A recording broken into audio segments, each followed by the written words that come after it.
अस्सलाम वालेकुम स्टूडेंट्स, उम्मीद है आप सब खैरियत से होंगे। आज उर्दू पे के काम में हमने ज़रबुल अमसाल और उनके मानी व मतलब पढ़ने हैं। ज़िंदगी में कई किस्म के वाक़यात पेश आते रहते हैं और उनके नताइज भी सामने आते रहते हैं, लेकिन जब एक जैसे वाक़यात के एक जैसे नताइज बार बार मुशाहदे में आए तो अहले ज़बान इस किस्म के नताइज को अपने तजुर्बात और मुशाहदात का निचोड़ समझकर अपनी रोज़मर्रा की गुफ्तगू में इस्तेमाल करने लगते हैं। ये नताइज मखसूस अल्फाज के मजमूए की शक्ल में होते हैं और अल्फाज की ये मजमूए ज़रबुल अमसाल कहलाते हैं, जो ज़रबुल मसल की जमा है। और ज़रबुल अमसाल के अल्फाज में भी मुहावरे की तरह किसी किस्म की तब्दीली नहीं की जा सकती। मुहावरे और ज़रबुल मसल का फ़र्क भी ज़हन नशीन होना ज़रूरी है कि मुहावरा तो जुमले में इस्तेमाल होकर जज्ब हो जाता है और जुमले का हिस्सा बन जाता है, लेकिन और अगर मुहावरे को जुमले से अलग कर दिया जाए तो जुमला नामुकम्मल हो जाता है। जबकि ज़रबुल मसल जुमले में जज्ब नहीं होती, बल्कि इसे महज जुमले की वजाहत के तौर पर इस्तेमाल किया जाता है, और अगर इसे जुमले से निकाल भी दिया जाए तो भी जुमला नामुकम्मल ही रहता है। मिसाल से समझाती हूँ आपको कि आंखें दिखाना मुहावरा है। अब इसको मैंने जुमले में इस्तेमाल किया कि माँ ने आंखें दिखाई तो बच्चा सहम गया। अब अगर मैं जुमले से आंखें दिखाना को निकाल दूंगी तो जुमला जो है वो अपने मानी व मतलब के लिहाज से नामुकम्मल हो जाएगा। लेकिन इसी तरह से आ बैल मुझे मार ज़रबुल मसल है। इसका मैं अगर जुमला बनाती हूँ कि तुम अपने काम से गरज रखो, खामखा इनकी लड़ाई में क्यों उलझते हो।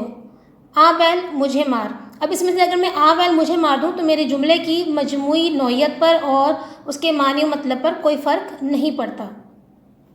आइए अब किताब से ज़रबुल मसल के तारीफ़ का और ज़रबुल अमसाल उनके मानी का मुताला करते हैं। वो जुमले जो बुज़ुर्गों के तजर्बात का निचोड़ होते हैं और ख़ास मानों में मशहूर हो जाते हैं, ज़रबुल मसल कहलाते हैं। ये अपने असली या लफ्ज़ी मानों की बजाय मुरादी मानों में यानी गैर हकीकी मानों में इस्तेमाल होते हैं और तब्दील नहीं किए जा सकते।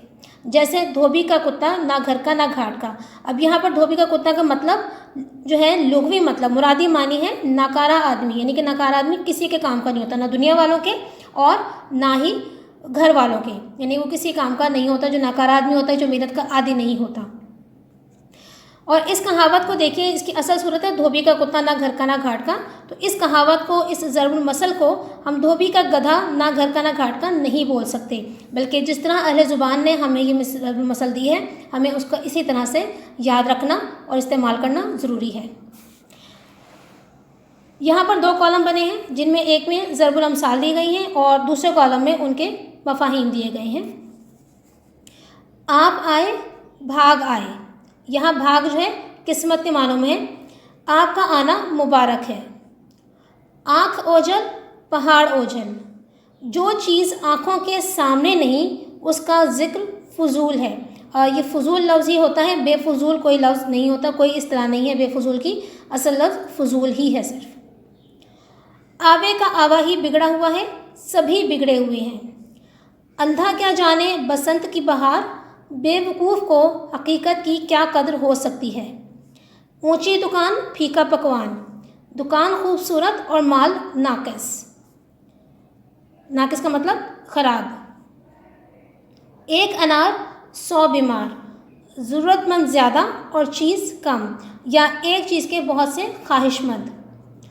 एक हाथ से ताली नहीं बजती, या बाज़ औक़ात आप देखें ताली दोनों हाथों से बजती है, ये ताली एक हाथ से नहीं बजती। बाज़ औक़ात आप इस ज़रबुल मसल को ऐसे भी पढ़ते हैं। गलती दोनों धड़ों में होती है, दोनों धड़ों में यानी दोनों अतराफ से होती है, दोनों तरफ से होती है। ताली कभी भी एक हाथ से नहीं बजती, बल्कि दूसरा हाथ भी शामिल होता है तो ताली बजती है। तो जब दोनों तरफ की गलती को वाज़ेह करना मकसूद हो तो ये कहा जाता है कि एक हाथ से ताली नहीं बजती। अंधों में काना राजा, जाहिलों में कम इल्म को इज़्ज़त मिलती है।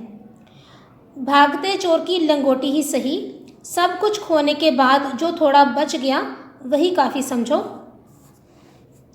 पढ़े ना लिखे नाम मोहम्मद फाजिल, कुछ ना जानने वाले को आलिम जानना। तेल देखो तेल की धार देखो, हालात को देखो जल्दी में फ़ैसला ना करो। जब तक सांस तब तक आस, मरते दम तक उम्मीद का दामन ना छोड़ो।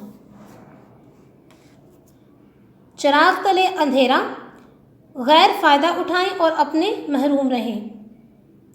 खरबूजे को देखकर खरबूजा रंग पकड़ता है, सोहबत का असर ज़रूर होता है। دودھ کا دودھ اور پانی کا پانی، پورا پورا انصاف کرنا۔ تو اسٹوڈنٹس یہ تھے ہمارے قندیل ارطغرل کے صفحہ نمبر 113 پر موجود ضرب الامثال اور ان کے مفاہیم اور تعریف، یہ آپ نے اچھی طرح سے جو ہے یاد کرنی ہے۔